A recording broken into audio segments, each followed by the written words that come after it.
Am I the asshole for refusing to change my makeup and style because my friend thinks her husband has a crush on me? Original post. My 29F friend, 31F, has told me that her husband, 35M, has a crush on me and has recently told her that he fantasizes over me. This already makes me feel very awkward, but now she has asked if I can stop wearing makeup and wear baggy clothes around him. We went out for dinner last night at a reasonably expensive restaurant with a few others, 7 of us in total, and she texted me when I got home saying she was angry at me for looking hot, after she asked me to not wear makeup. She's my friend and I want to do the right thing, but there's nothing I could wear that is baggy that would have suited the restaurant we were in, Michelin star. My style is very conservative and I was wearing a very average dress with heels. I've written out several responses ranging from an apology to being quite rude, but wanted to check my thoughts here before I go back to her. I don't want to make life difficult for her, but what she's asking for feels unreasonable. AITA. Edit 1. Thank you so much for all of your responses. It's 4:21 a.m. here in the UK, so I will write out and send a response tomorrow and will update you all on here. Sorry I can't respond to everyone. I didn't expect so many responses. Edit 2. While I was reading your responses, he just liked an old Instagram pic from way back. Bikini pic. He is now blocked. OOP's commenter. Top. Anyway, total NTA. For one thing, I don't think it's possible to dress appropriately for a nice restaurant without looking hot to someone who already finds you attractive. And more generally, as long as you're not hitting on the husband, or intentionally dressing provocatively to catch his attention, which it sounds like you're not, then this is a her problem, not a you problem. Here's another point. Why on earth did she tell you that her husband has the hots for you? Completely inappropriate. This is something to be handled within the marriage. OOP. I'm not sure why she told me either. The first time she said it was cute, that he had a crush on me, then she started getting a bit more detailed about it. OOP is voted NTA update. Same post. Final update. Edit 3. I responded with the following. Sorry it's taken me a while to reply, but I wanted to consider this properly and not react emotively. I'm sorry you feel that way, but I don't think it's fair or reasonable to ask me to change how I look because of your husband. My advice is to speak to a husband's name and work on your relationship, because projecting your issues onto me isn't going to help you, but it will damage our friendship. You have nothing to be insecure about. You're the most beautiful person inside and out I've ever met. I'm here for you if you want to talk through it, but ultimately I can't help it if I'm smoking hot. Just kidding. Xex. 5 minutes after I pressed send, she knocked on my door. She was already on her way, with a bunch of flowers, and cried and gave me a hug while apologizing. She told me they were having problems and it was wrong of her to take it out on me. We've had a long chat and I'm going to be there to support my friend. Thank you all for your input, you all helped so much. Additional info. I've had a lot of people message me asking if they can post my story elsewhere, and a couple of reporters, etc. I really don't want to exploit my friend's marriage, so I don't mind if you use it, but please keep me anonymous. Also, WTF. I can't believe so many people care or have an opinion about my boring issue. Comments. Comment 1. Love that the friend was already on her way to apologize. With flowers. She knew she messed up, probably in a moment of emotion. Sounds like she has a husband problem. Bit of a boring update, but that's how you know it's real. Hope their friendship stays strong and the friend and the nasty husband either get counseling or call it quits. Gross that he's creeping on his wife's friend's ancient bikini pics. Comment 2. I hope the friend gets a divorce and finds a partner who only has eyes for her. I hope she and OOP remain close friends with a healthy friendship. I hope the husband stubs his toe on every corner in his living space. Comment 3. I hope this really is the end. Seems like the root issue is still far from resolved. Am I the asshole for cutting ties with my dad after years of being blamed for my mom's death and refusing to pay his rent? Since the day I was born, my life has been challenging. You see, my mother died in the hospital while giving birth to me. After that, I was raised by my father, who somehow held me, a physical baby, responsible for his wife's premature passing. Not a day went by during my upbringing in our home without my dad reminding me, in his own cruel manner, that I was the reason my mother disappeared. He would never stop telling me that he never truly wanted me and that my birth had taken away the person he loved the most. He would remind me that I had to work hard and live up to the enormous price my life had paid. If not, my mother's passing would have been pointless. Hearing those cruel remarks as a child was terrible, as you may understand.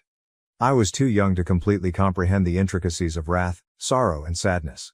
I also needed my mother, but she was no longer with me, and the only parent I had left acted as though I were the issue. Instead of protecting me, guiding me, and providing me with comfort, my father became the one who never stopped reminding me that I was not welcome in his life and that my very presence was a curse. It was quite challenging to grow up in that setting. I frequently felt bad just for breathing and existing. At times, I longed to speak with him and express how wounded I was by his remarks and how they made me feel as though I didn't belong, even in my own house. But I didn't speak because of fear. I was greeted with greater resentment and rage the few times I tried to speak up. The outcome was a childhood characterized by a strong feeling of isolation and loneliness. I felt like I was always on edge, trying to prevent my dad from being even more resentful of me, while other children had parents that supported them, consoled them when they were depressed and made them feel comfortable. The existence of so much resentment and hate toward that aspect of myself that I couldn't alter, the mere fact that I was alive, was just as painful as the absence of love. I made an effort to comprehend my dad's suffering in spite of everything. I was aware that Dad had been devastated by the loss of my mother and that he had never really recovered. However, that didn't make it any simpler to live with the consequences of his statements. As a young child, I was attempting to figure out where I belonged in a world that frequently seemed unfriendly and chilly. I still secretly yearned for his acceptance, love and approval in spite of all the hurt. Despite everything, I always hoped to somehow make my dad proud. Every time I brought home a report card with decent scores, I recall the excitement I felt, hoping that perhaps this time would be different. Excited to show him what I had done, I would approach him in the hopes of receiving a grin or a supportive remark, anything that would give me the impression that I was enough in his eyes. However, it was always the same. He would groan, hardly look at my grades, and advise me to keep working harder at my studies because they were still not good enough. He would argue that it wasn't a huge deal because hundreds of other children could receive the grades I did. I was greeted with disinterest and a continual reminder that I wasn't living up to his standards rather than pride or satisfaction. For him, no matter how good I performed, it was never enough. I was affected by his disapproval in areas other than academics. Every time I wanted to engage in extracurricular activities with my friends or play sports, he would quickly put an end to it. I was informed that my studies were the only thing I needed to concentrate on in order to leave his house as quickly as possible. I was reminded by those hurtful remarks that I was not a child to be cherished and cared for, but rather a burden. I didn't have the same parental support as my peers, who would talk about how their parents pushed them to pursue their interests and cherish their youth. I was always reminded that I was only a visitor to his home and that I had to follow instructions or face expulsion. The weekends, which ought to have been spent unwinding or enjoying friends, were no exception. Even if all I wanted to do was go to the park or hang out at a friend's house, he would go on a tirade about how I was squandering his money if I ever asked to go out or spend time with my friends. He'd start a tirade about how hard he was working to pay for my education and how I had no right to squander time or money on friendships. It seemed like he instinctively judged anything that made me happy or gave me a sense of normalcy to be trivial or undesirable. His reaction to my 15th birthday stands out as one of the most agonizing memories I have. For me, it was a day of dread, yet most children anticipate their birthdays with joy, organizing parties or get-togethers with friends. He disliked me celebrating my birthdays every year, but I believed that year would be different. I wanted to get some pizza and watch a movie with my pals. He had a fuss when I eventually plucked up the nerve to approach him for money. He yelled at me, saying that since it was also the day my mother died, I had no right to enjoy the occasion. He made it plain to me that I should never even consider having a good time on my birthday since it would always be the worst day of the year for him. I never celebrated with my pals because of this. As you might guess, I eventually learned from all of these recurring situations that my dad obviously detested me and didn't want me around. I felt like I was always walking on thin ice, trying to avoid doing anything that would make him angry or disapprove, as a result of the incessant rejection and criticism. I gradually discovered how to keep my aspirations to myself. I knew it would only result in disappointment and hurt, so I stopped looking to him for encouragement or acceptance. In order to get out of my dad's house, I put all of my effort into achieving good marks and did my best to be strong for myself. I eventually saw the results of all the effort, tenacity, and resolve I put into my studies. I still recall the day I was accepted to a prestigious institution with a full scholarship. It was a mixture of pride and relief. At last, I was leaving the house, escaping my father's controlling influence and beginning a new phase of my life where I could live as I pleased. I felt as though a tremendous burden had been removed when I left home. I was genuinely free for the first time in my life. I had some of the best times of my life throughout those 4 years of college. It was a time of joy, progress, and self-discovery. I was able to experience all that had been out of my reach for so long and live like a typical young adult at last. Even though he made an effort to exert greater control over me from a distance, I stopped listening to my dad. I'd had enough of living under his rule. It was time for me to take charge of my life and create the life I want. Even with my newfound independence and the excitement of college life, I never lost sight of my objectives. I maintained my good marks because I was eager to take advantage of the chance I had worked so hard to obtain. However, I also made sure to have fun and take advantage of everything that college had to offer. I joined clubs, attended parties, made new friends, followed my interests, and at last began to live my life as I had always dreamed. I met Sheila, my girlfriend, about this time. One of the most amazing and surprising things that happened to me in college was meeting her. There was something about Sheila that captured my attention right away. We are both very similar in that we are driven, ambitious, and career-focused. Beyond that though, our deeper connection was what truly set our relationship apart. No one else ever understood me the way Sheila did. The fact that we can sit together for hours on end without having to talk to each other is one of my favorite things about her. She lets me lose myself in my thoughts, which is really uncommon in relationships. I never feel under pressure to be someone else when I'm with Sheila. Whether we are sitting side by side, content in our solitude, or discussing our aspirations and ambitions, we appreciate each other's presence. For the first time in my life, Sheila gave me the genuine sense that I didn't need to bear the shame I had been carrying around for so long. She was able to see straight through the misery I had been experiencing. Pain that had grown so pervasive in my life that I was virtually blind to its abnormality. Sheila emphasized how terribly incorrect it was for my father to hold me responsible for my mother's passing and how no child should have to deal with that. She urged me to go to therapy, which I had never given much thought to before. I didn't even know there was a method to break free from my dad's influence because his words were so embedded in my brain. One of the things that changed my life the most was going to therapy. At first, it was difficult since it required a lot of bravery and work to face the truth about my childhood, admit the trauma I had experienced and learn how to destroy the harmful ideas I had internalized. However, therapy let me see things that nothing else had. It made it clear to me how faulty my dad's reasoning was and how much I was worthy of better. I gradually came to understand that my dad's resentment and rage were his problems, not mine, and that I wasn't responsible for my mother's passing. I saw that my anger toward my dad increased as I began to recover. It seemed as though all of the bitterness I had been harboring was at last emerging. For years, I had been carrying the guilt he had placed on me while attempting to gain his favor and be the child he desired me to be. However, I was now coming to the realization that I had nothing to do with that and that he had unfairly and cruelly burdened me with his rage and anguish. I found it challenging to keep up any sort of contact with him during my time in college because of this rage. I rarely spoke with him, and when I did, it was tense and brief. I couldn't help but be resentful when I yelled at him, and I wasn't very patient when he tried to manipulate or be critical of me. I finally confronted him about everything at one point. It was a spontaneous outburst of repressed emotion and frustration rather than anything I had planned. I explained to him how his words and deeds had severely damaged my mental health throughout the years he had held me responsible for my mother's passing. And how I was determined to stop him from doing that to me. I made it plain that I was tired of being used as a scapegoat and that I was entitled to dignity and respect. If not, I would sever my relationship with him forever. This time he had nothing to say. I had thought that he would apologize, but he didn't refute what I had said either. I observed a shift in my dad's interactions with me following that talk. Every time he spoke to me, he seemed to attempt to be kinder and less severe. He seemed to be trying to change, to be more sensitive to my emotions. However, our relationship remained tense in spite of this. A minor change in behavior was not enough to undo years of suffering and animosity. Although I was grateful for his attempt, it would take more than that to mend the relationship. If it could be restored at all, given the harm he had caused. Even while my connection with my dad remained strained over the years, I no longer felt the same kind of shame or rage. I've gradually realized that although I can't alter the past, I can manage how I allow it to impact the future. Sheila's encouragement and support have undoubtedly been crucial to this journey, and I am immensely appreciative of her for assisting me in realizing my worth as a person deserving of respect, love and happiness. My dad recently married DEI, his lover.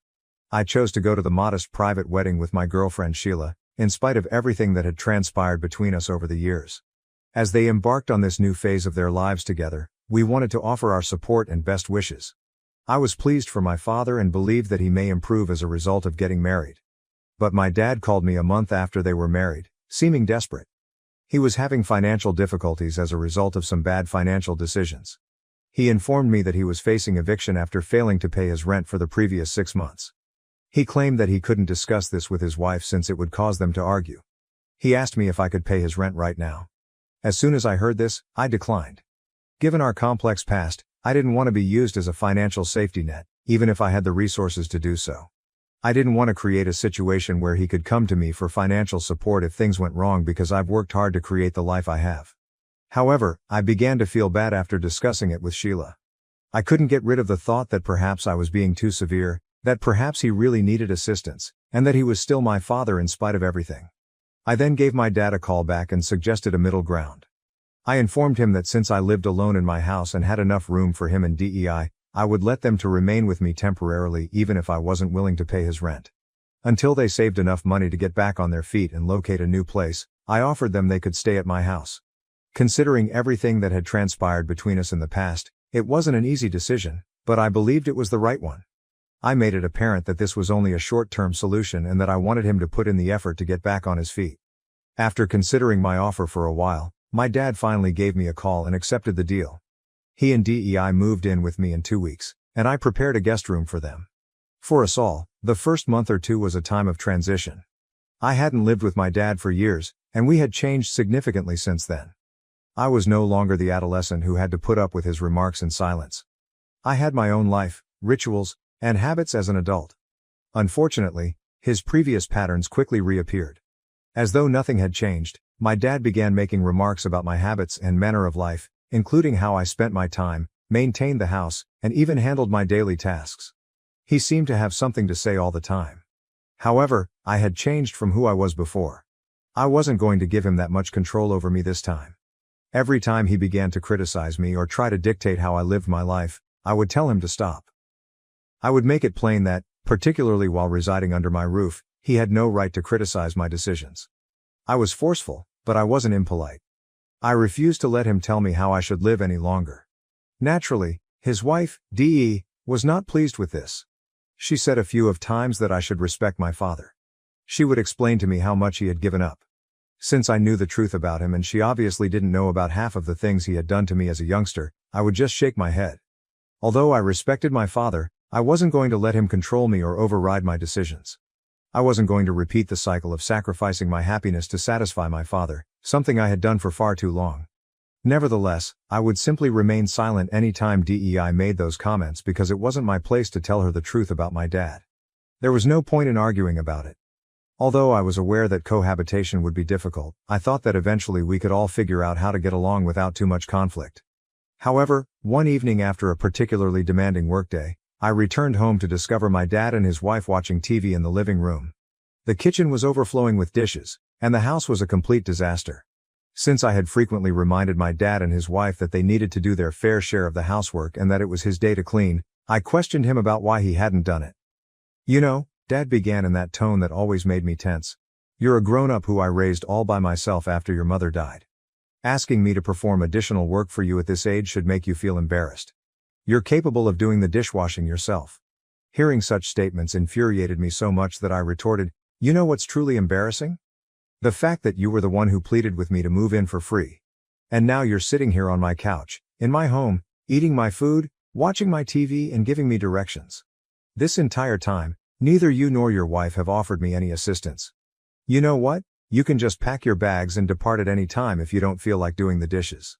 My father simply looked at me, surprised by how strongly I had responded. For an instant I feared he may actually stand up and storm out of the tense quiet. But knowing that he had nowhere to go, I turned and left the room, slamming the kitchen door behind me as my heart raced with impatience and rage. When I came downstairs the following morning, DEI and I were by ourselves in the kitchen. It's likely that my dad left early for work. DEI asked if she could speak with me as I was ready to leave the kitchen. I decided to sit down and listen even though I wasn't totally sure what to anticipate. DEI looked serious as she started to explain to me how upset my dad was following our talk the night before. She claimed that given the amount of money he had allegedly spent to assist me in purchasing my home, I had no right to treat him in that manner. My dad hadn't provided me with any financial support since I left for college, so I was understandably shocked. I had saved hard for years to purchase this house with my own funds. The assertion that he had made a substantial contribution to my acquisition was wholly untrue. When I asked DEI what she meant, she clarified that my dad had told her that he had contributed to my property purchase by using some of his savings. It seemed almost funny to me that this was the story my dad had given her, and it was like a light bulb going out. DEI persisted in saying that I should be thankful for the assistance my dad had allegedly provided me before I could reply. She believed that since he was having financial difficulties, it was only right that I begin paying him back some of that money by housing them while they were living with me. She argued that since this was essentially my dad's house as well, it was the least I could do in light of the alleged financial sacrifices my dad had made for me. I couldn't help but giggle at DEI as I continued to stare at her face. I mean, I couldn't take it seriously because it was all so ridiculous. When I eventually stopped laughing, I told her the truth. My dad hadn't paid $1 and I was the real owner of the house. Her expression was priceless. She was obviously unaware that I was the owner of the house, and she must have been overcome with shame and rage. In response to her question about whether or not my dad had ever assisted me, I explained that he didn't even have enough money to cover his own rent, so how could he ever afford to buy my house? She didn't protest much after our conversation, so I assume she saw the truth too. Shortly thereafter though, she gathered her belongings and departed from my home that same day. Since it was none of my business, I didn't stop her. When my dad returned home later that night, he contacted DEI and asked her why her belongings were gone. He began blaming me for speaking out after he learned that I had told her the truth about who owned the house. He claimed that by disclosing the truth, I purposefully ruined his marriage and caused his wife discomfort. He claims that since he now felt inferior to me and that it was somehow my responsibility that he couldn't afford a house of his own, I ought to have been more understanding and allowed her to believe his lie. It was unbelievably frustrating. I made it clear to him that I was offering them my house in order to help them, and instead of receiving appreciation, I was being held responsible for their issues. My dad seemed to have forgotten that I owed him nothing and that he was the only one at fault in this situation. Even as an adult, he was attempting to use me as a scapegoat for something that wasn't my fault, as if all the years of him treating me like I was the issue had suddenly returned. He refused to listen though. He didn't see my point of view and demanded that I call DEI to apologize and make things right by lying, giving her the impression that he had assisted me in some way when I bought this place. I said that I would not tell his wife a falsehood on his behalf. The continual manipulation and finger-pointing had worn me out, and I had had enough.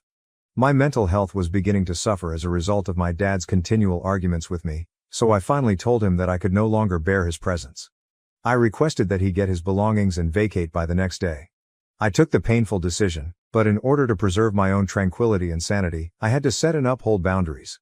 My dad argued that he had nowhere to go and begged for more time, but I was too upset at the time to give a damn about his predicament or his justifications. The following morning, I enforced my choice and forced my dad to vacate. Since DEI won't talk to him, my dad has been contacting me to whine about how I have destroyed his marriage and his life. He claims that a good son would never have ejected their parents and continuously blaming me for DEI's current situation. Update 1. I'm relieved that everyone is aware of the immense trauma my dad has caused me over the years. Many people have suggested that I get in touch with DEI and tell her the truth about my early years because she could not be completely aware of my dad's true identity. I've stayed out in his affairs up until now, but I think it's crucial that she understands the truth because he may have misled her about other matters. I'm going to get in touch with her and speak with her directly. Update 2. A week has passed since my last update. DEI and I finally got a chance to sit down and talk about everything. As it happens, she was unaware of the type of upbringing I experienced. I told her about my emotional trauma, blame, and the effects it had on me. She appeared astonished and acknowledged that Dad had presented a very different image of himself, suggesting that he was a struggling single parent who had given up everything for his child. I was so shocked that I had to shake my head. I told tales of my early years and how I was always held responsible for my mother's death. She conveyed her understanding and concern. I then told her how fortunate I was to get a well-paying career and how hard I had fought to establish myself during college. I was able to move into my own place and save money as a result. I explained to her that I didn't enjoy my father controlling everything around my house because, as a child, he never let me be who I was. DEI recognized my suffering. She then disclosed that Dad had lost all of his money as a result of gambling, and she hadn't told me about it before as he wanted to hide it and was too embarrassed about it.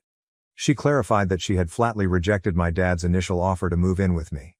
She didn't feel comfortable living with me, so I suppose that's why my dad lied to her and said that he had helped pay for my house, which made her feel less bad about accepting the offer to remain with us. She was upset though, when she subsequently learned from me that his claims of helping with my house were completely false and really another ploy to achieve what he wanted. She went on to express her embarrassment at having to ask me for rent that day. I informed her that Dad was solely responsible for his falsehoods and that it wasn't her fault.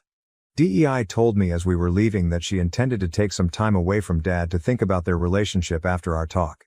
Update 3. Hello everyone. I am aware that it has been 3 months since I last made any updates to this page. Since I requested my dad to move out, I have severed all ties with him. Although it hasn't been a simple decision, it is essential for my emotional and mental well-being. He tried to point the finger at me for everything the last time we spoke, but I stopped talking to him. I simply blocked him right away. I must say that I've been feeling a lot better ever since. I feel relieved and more clear-headed now that the pressure and manipulation have subsided. I feel as though my privacy and tranquility have finally returned. Sheila, my girlfriend, has been really helpful during this process. She has supported me, helped me process my feelings, and offered consolation and encouragement. Her assistance has had a significant impact, and I am truly appreciative of her. I'm gradually discovering a new sense of security and contentment now that my dad is no longer involved and Sheila is by my side. I'm concentrating on creating the life I desire, working for my objectives, and appreciating the good things in my relationship.